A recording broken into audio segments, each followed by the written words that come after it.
Selamat datang di kuliah Arsitektur dan Organisasi Komputer. Pada pertemuan yang ke-6 ini mengambil materi Little Man Computer. Bersama saya Heribertus Yulianton. Little Man Computer atau LMC adalah model pembelajaran komputer yang dibuat oleh Dr. Stuart Metnick tahun 1965. LMC memodelkan komputer arsitektur volumen sederhana yang memiliki semua fitur dasar komputer modern. Dapat berupa program dalam kode mesin, meskipun dalam desimal bukan biner, atau kode rakitan atau assembly.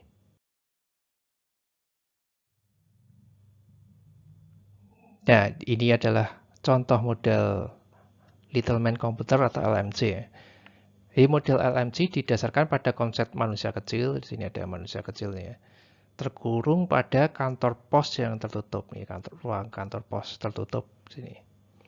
Di ujung ruangan terdapat 100 mailbox dengan nomor 00 hingga 99. Masing-masing dapat berisi 3 angka. 3 angka ini bisa instruksi, bisa data. Ya, ini contohnya aja ya. Angka-angkanya ini cuma sebagai contoh. Selain itu ada kotak surat di ujung lain ya, berlabel inbox dan outbox yang dapat digunakan untuk menerima atau mengeluarkan data. Di tengah ruangan terdapat area kerja yang berisi sebuah kalkulator, 2 fungsi sederhana, penjumlahan dan pengurangan, yang disebut dengan akumulator. Ya.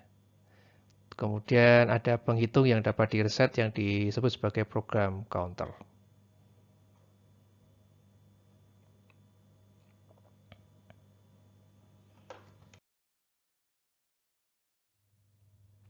Mailbox ini ada alamat dan ada kontennya ya. Alamatnya urut ya, dari nomor 00 sampai nomor 99. Kontennya bisa berupa data, bisa juga berupa instruksi. Ya, data 3 angka gitu ya atau instruksi.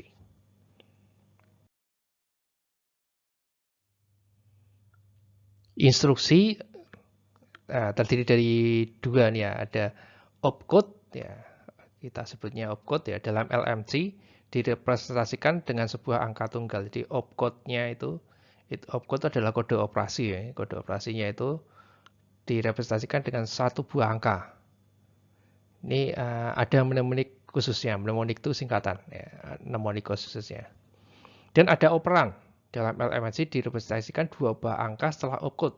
Jadi kalau ada 3 angka, angka yang pertama itu adalah opcode, 2 angka berikutnya itu adalah operannya. Objek yang akan dioperasikan ini ada atau operannya itu bisa berupa data atau alamat dari data. Nah, dalam bahasa rakitan assembly ini bahasa yang khas untuk sebuah CPU ya, satu macam CPU. Untuk CPU yang jenis yang berbeda, bahasa rakitannya juga akan berbeda. Korespondensi 1 ke 1 antara instruksi bahasa rakitan dan instruksi bahasa biner atau mesin CPU.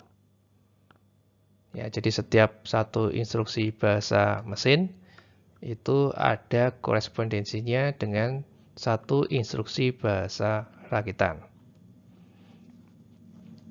Mnemonik menggambarkan instruksi, ya, jadi mnemonik atau singkatan tadi menggambarkan instruksi. Digunakan ketika programmer membutuhkan kontrol yang tepat atas perangkat keras, misalnya driver perangkat. Jadi bahasa rakitan ini kalau saat ini sangat jarang sekali digunakan. Jadi hanya digunakan jika butuh kontrol ya, ke perangkat keras secara langsung. Yaitu biasanya kalau kita memprogram untuk driver perangkat. Ini instruction set atau himpunan instruksi. Ya. Jadi setiap jenis CPU pasti punya instruction setnya sendiri-sendiri. Kalau instruction setnya berbeda, maka bahasa rakitannya juga ikut berbeda.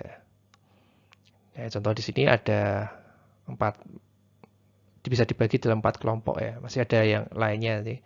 4 kelompok dasarnya ada aritmatika, ada penjumlahan, pengurangan, perpindahan data, ada store load, input output, ada input output ya, kendali mesin atau cafe break ya, halt atau COP ya. Ini angka pertama ini menunjukkan opcode kode instruksi atau opcode, kode operasi. Dan yang XX ini menunjukkan operannya. Operannya bisa berupa data langsung atau alamat dari data.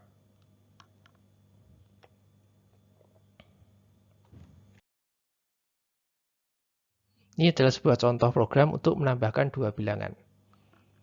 Nah, ini dituliskan dalam kode instruksi. Jadi mailbox 00, 01, 02, dan seterusnya ya. Terus terakhir 99. Jadi contoh ini, mailbox 00 isinya adalah kode 901.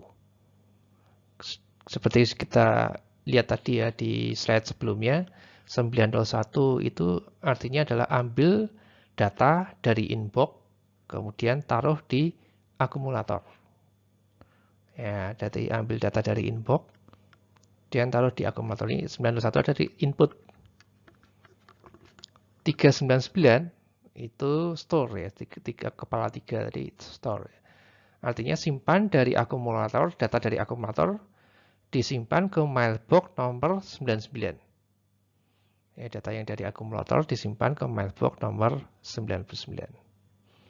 Dan 901 lagi ya diambil dari inbox lagi, simpan ke akumulator lagi. 199 itu add ya. Jadi tambahkan data dari mailbox nomor 99 ke akumulator. Hasilnya akan disimpan dalam akumulator. Kemudian 902 itu output ya. Jadi output itu kopikan nilai dari akumulator ke outbox. Ya, 000 adalah berhenti. Ya, di mailbox 099 ini tadi isinya adalah datanya. Ya, karena tadi menyimpannya ke 99. Nomor 99 ini. Ya, itu adalah contoh sederhana program untuk menambahkan dua bilangan. Nah, ini kalau menggunakan mnemonic ya sama. Ini programnya sama persis seperti yang tadi, cuma pakai mnemonic ya, atau bahasa rakitan. Ya. Jadi bahasa rakitan itu pada dasarnya isinya adalah singkatan-singkatan ini dari instruksi opcode tadi ya. Saya itu input, ya.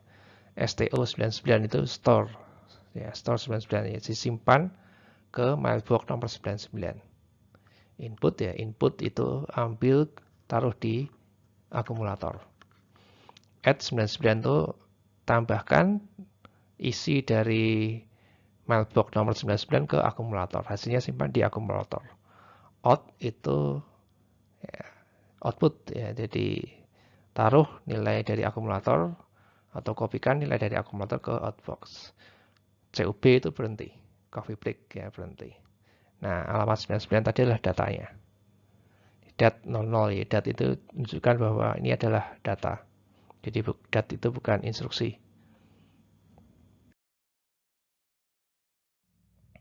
Nah, kendali program itu pada umumnya berurutan ya, dari 01, 00 ya, dimulai dari 00, 01, 02, 03 dan seterusnya. Tapi kadang tidak berurutan. Ya, bisa ada pencabangan menjalankan sebuah instruksi di luar urutan. Bisa juga berhenti. Nah, ini mnemoniknya atau singkatannya kalau BR itu berarti lompat tanpa kondisi, jadi pencabangan tanpa kondisi. Jadi begitu ada perintah BR, maka program counternya nilainya diubah sesuai dengan nilai operannya, operan dari BR. Kalau BR set ada syaratnya ya, lompat jika akumulator berisi 0. Ya, kalau BR set itu lompat jika akumulator berisi 0. Kalau BRP lompat jika akumulator berisi bilangan positif. Kalau COB itu artinya berhenti. Ya, ini contoh program untuk mencari selisih positif dua bilangan. Jadi dua bilangan dikurangkan, tetapi sisihnya yang positif. Kalau hasilnya negatif dibalik urutannya tadi ya. Ya, ini input. Ya, ambil dari inbox simpan di akumulator. STO10 dari akumulator simpan ke mailbox nomor 10. In lagi, ambil lagi simpan di akumulator. STO11 dari akumulator simpan ke nomor 11. Sub 10 kurangkan nilai mailbox 10 dari nilai akumulator. Nah, BRP 08 itu artinya lompat ke nomor 08 jika hasil positif. Ya, hasil akumulator tadi ya, hasil dari perintah sebelumnya. Jadi nilainya akan disimpan di akumulator. Nah, nilai akumulator itu kalau positif, maka dia akan lompat ke 08 ini. Tapi kalau negatif, bagaimana? Kalau negatif ya, dia lanjut ke perintah berikutnya. LDA 10 itu berarti mengambil data dari mailbox nomor 10 ke akumulator. Simpan ke akumulator. Dan kurangkan, sub 11 itu kurangkan nilai mailbox 11 dari nilai akumulator. Hasilnya simpan di akumulator. Ya, terus berikutnya. Nah, berikutnya 08 ini ya. Sama dengan tadi ya. Lompat ke 08. Biar P08 tadi lompat ke 08 ya. Kalau nggak lompat ya jalannya lurus terus sampai ke 08 ini. Out itu kopikan nilai ACC ke akumulator ke outbox.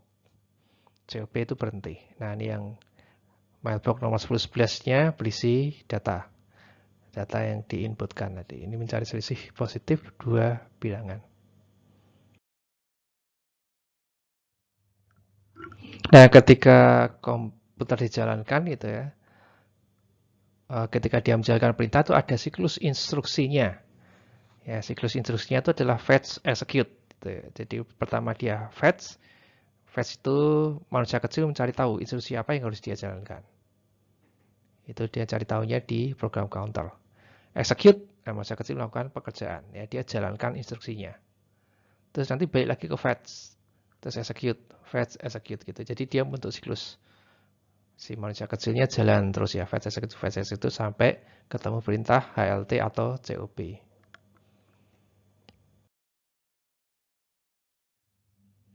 Nah, pada bagian fetch bisa dirinci seperti ini. Manusia kecil membaca alamat dari program counter. Jadi program counter isinya berupa alamat ya. Ada angka itu berupa alamat. Ia berjalan ke manusia kecil tadi ya, berjalan ke mailbox dengan nomor yang sesuai dengan program counter. Di misalnya program counter isinya alamat 00, maka dia pergi ke mailbox nomor 00 dan baca konten dari mailbox tersebut. Nah, itu bagian fetch.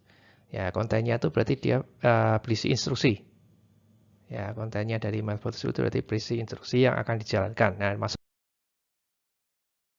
Ya, di bagian execute, manusia kecil pergi ke mailbox yang tertulis di instruksi yang dia baca. Jadi, ini tergantung dari instruksi yang akan dia jalankan tadi ya. Kalau misalnya instruksinya in, ya dia perginya ke inbox. Kalau instruksinya out, dia pergi ke akumulator.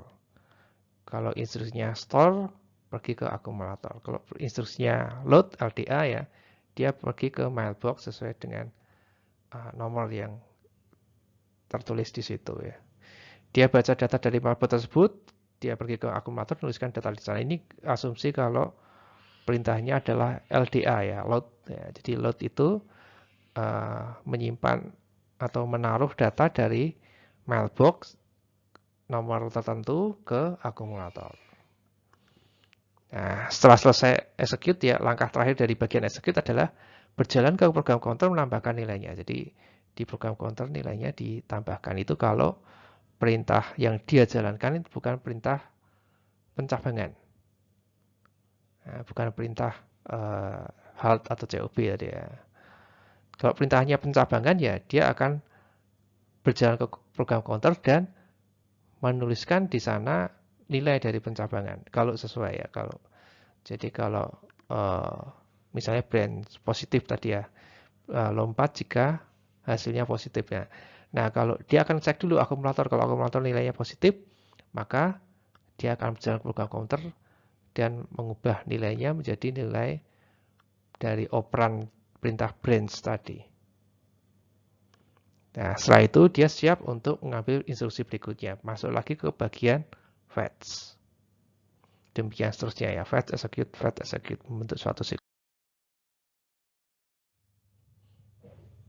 Nah, ini merupakan contoh sederhana dari arsitektur von Neumann 1945 ini. Dibuatnya 1945. Masih relevan sampai sekarang karena masih menjadi dasar dari arsitektur CPU modern. Jadi konsepnya adalah program tersimpan. Jadi instruksi dan data ditaruh di memori. Memori dialamatkan secara linear, urut dari 00 sampai 99 seperti contohnya tadi ya. Di memori dialamatkan tanpa memperhatikan konten, jadi kontennya bisa data, bisa instruksi. Instruksi dijalankan secara berurutan kecuali sebuah instruksi atau kejadian dari luar menyebabkan pencabangan. Dan ini arsitektur ini masih menjadi dasar dari komputer modern.